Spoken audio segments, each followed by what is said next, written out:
Hello everyone, it is currently, I've just gotten up, I've got my coffee, I'm in my robes.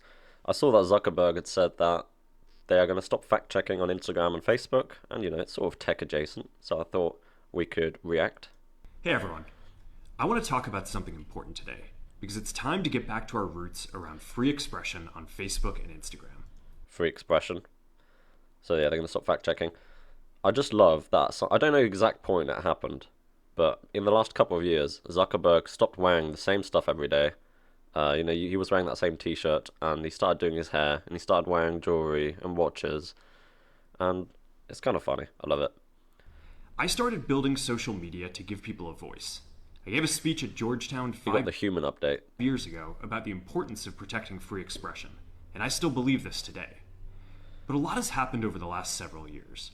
There's been widespread debate about potential harms from online content. Governments and legacy media have pushed to censor more and more. That's quite interesting. Have they pushed to censor more and more? I guess so. I guess he would be in a position to know that. The only thing I will say about this, we're going to continue watching. I don't think this has anything to do with sort of their beliefs, Facebook's beliefs, or Meta's beliefs, Zuckerberg's beliefs. I think this is just reacting to the current climate. And I think they're always doing that. And it's always adapting to whatever's happening. And right now, what they're doing, in my opinion, is just reacting to the new sort of Trump administration. And just doing what it takes to sort of survive that, if you will. A lot of this is clearly political, but there's also a lot of legitimately bad stuff out there. Yeah. Drugs, terrorism, child exploitation. These are things that we take very seriously, and I want to make sure that we handle responsibly. So we built a lot of complex systems to moderate content. But the problem with complex systems is they make mistakes. Even if they accidentally censor just 1% of posts, that's millions of people. And we've reached a point where it's just too many mistakes and too much censorship. But again, this has been happening for years. And I don't think they would have changed their mind if, say, Biden or Kamala had won. So again, I think this is just a reaction to the current climate. Maybe he does think this, and this is just an opportunity for him to actually implement what he wants. The recent elections also feel like a cultural tipping point towards once again prioritizing speech. So we're going to get back to our roots and focus on reducing mistakes, simplifying our policies, and restoring free expression on our platforms. More specifically, here's what we're going to do. First, we're going to get rid of fact check. Oh, did you? So I'm going off tangent again. If you watch my videos, you'll realize I go off tangent a lot. But that recently, Meta were caught making those fake AI profiles. I want to know what that's about. I'll probably read an article, so subscribe for that.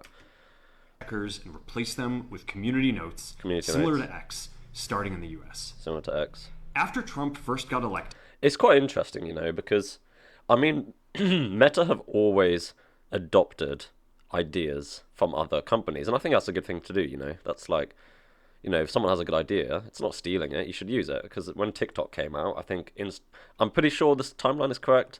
I think TikTok was before Instagram Reels and stuff like that, or Snapchat or whatever. But they're always adopting things that they think is a good idea. And community notes is a good idea. I'm not really on X. I wasn't on Twitter. I'm not on Instagram. I don't really do social media. I'm not on Facebook, really. Well, I'm not on Facebook. But, yeah. I kind of lost my train of thought there. The legacy media wrote non-stop about how misinformation was a threat to democracy. Yeah. We tried in good faith to address those concerns without becoming the arbiters of truth. But the fact-checkers have just been too politically biased and have destroyed more trust than they've created. Yeah, there is definitely that sentiment in the USA. Whether that's true or not, it's definitely the sentiment, Especially in the US. So over the next couple of months, we're going to phase in a more comprehensive community notes system. Second, that's what I was talking about, community notes. Community notes is a good idea.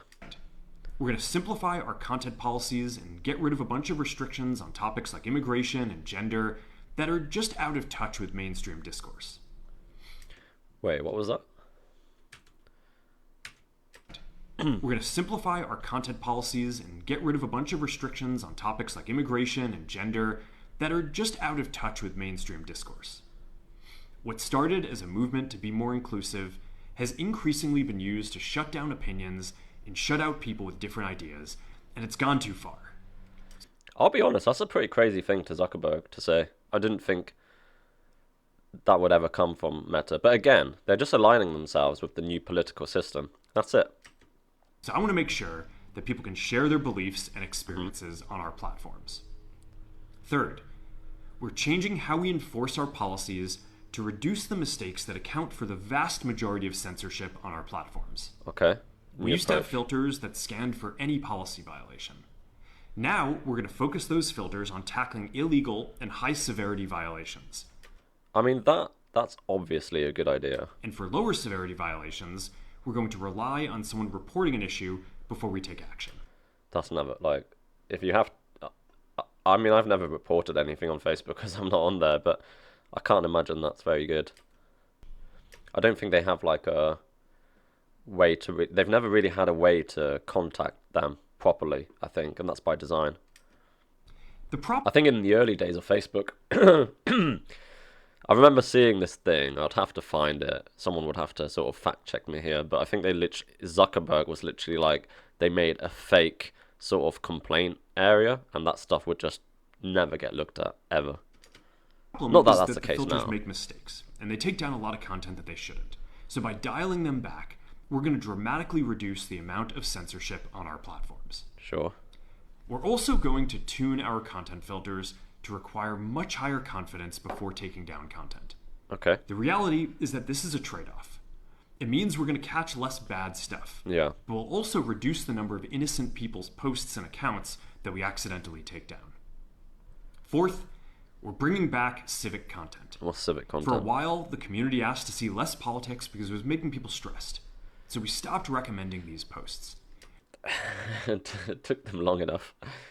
Here's the thing, like that was all for engagement metrics, right? So anything they're doing, just know that they're doing it because they want their company to make more money. That's my honest opinion. And obviously they've reached a tipping point where people are getting too annoyed to even want to use the service. They're just trying to protect their bottom line, which, you know, is sort of his job at the end of the day.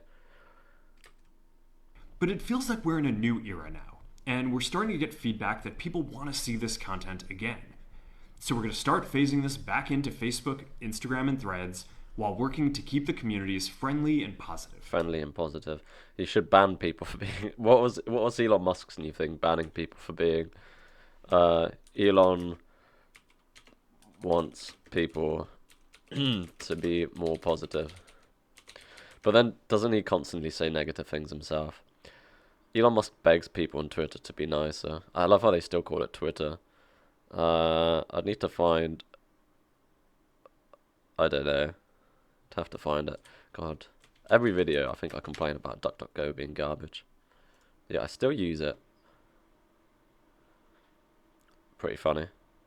It's funny as well to me because, I mean, Zuckerberg and Elon... Zuckerberg does not like Elon Musk. That's a fact. And vice versa. Fifth, we're going to move our trust and safety and content moderation team. But I wonder, because Elon now is in power, at least relatively speaking, right? Is Zuck aligning himself with what Musk wants for Facebook to not be hit? Now, I don't know if Musk actually has that power to do anything about Facebook, but he's certainly got Trump's ear. In that way, like, Musk has sort of outmaneuvered all of his sort of competitors, and that's for sure. And you can already see all the sort of all the big tech companies have donated to Trump more than they did to, I think, Biden's, Kamala's out campaign. Of California, and our US-based content review is going to be based in Texas. Of course. Again, money. There's a reason these companies are going to Texas, and it's for money. Tax. As we work to promote free expression, I think that it will help us build trust to do this work in places where there is less concern about the bias of our teams. Finally, we're going to... where there is less concern about the... Hang on, let's go back. I think that will help us build the trust. I think that it will help us build trust to do this work in places where there is less concern about the bias of our teams. What does that even mean? Why is moving to Texas gonna make you less biased? This is, again, that doesn't mean anything. It's just money. Finally, It's the Mr. Krabs meme. It's always money. we're going to work with President Trump to push There you go. back on governments around the world that are going after American companies and pushing to censor more. The US has the strongest constitutional protections for free expression in the world. Europe has an ever increasing number of laws institutionalizing censorship and making it difficult to build anything innovative there. Latin American countries have secret courts that can order companies to quietly take things down. China has censored our apps from even working in the country. Boast. No, I'm joking, of course. I'm joking. The only way that we can push back on this global trend is with the support of the US government. And that's why it's been so... That's all this is. Look, you're probably bored of me talking, but this whole video is just I'm aligning myself with Trump and Elon Musk. That's the TLDR. difficult over the past 4 years when even the US government has pushed for censorship. By going after us and other American companies, it has emboldened other governments to go even further. But now we have the opportunity to restore free expression, and I am excited to take it. It'll take time to get this right, and these are complex systems. They're never going to be perfect. See, it's interesting because it's either like, this is what he always wanted, but he's been fake for the last, fake in quotation marks for the last 8, 12 years, in the sense that if this is what he's always wanted, he has never stuck to his sort of morals, I guess, if you want to call it that, or he's just changing his opinions based on whatever is the correct opinion to have in the current political climate, which is what this is, in my opinion.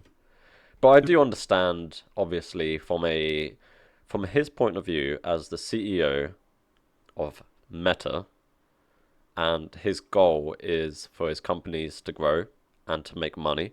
I see why he's doing this, because obviously right now, I do think it's true that in the EU and stuff, I mean, they're threatening Twitter, I think, or X, and Facebook, and Google, with all these antitrust lawsuits, essentially costing them millions. So it makes sense why this is happening from their point of view, because obviously they don't want to be broken up, they don't want to be fined into the ground, they want to continue operating in Europe and stuff, and around the world. So obviously it makes sense from his point of view. But again, what I'm saying is this has nothing to do with some sort of political conviction, in my opinion. It's just money. A lot of illegal stuff that we still need to work very hard to remove. But the bottom line is that after years of having our content moderation work focus primarily on removing content, it is time to focus on reducing mistakes, simplifying our systems, and getting back to our roots about giving people voice. I'm looking forward to this next chapter. Stay good out there, and more to come soon. Stay good. I think that's some good advice. Anyway, that's it for today.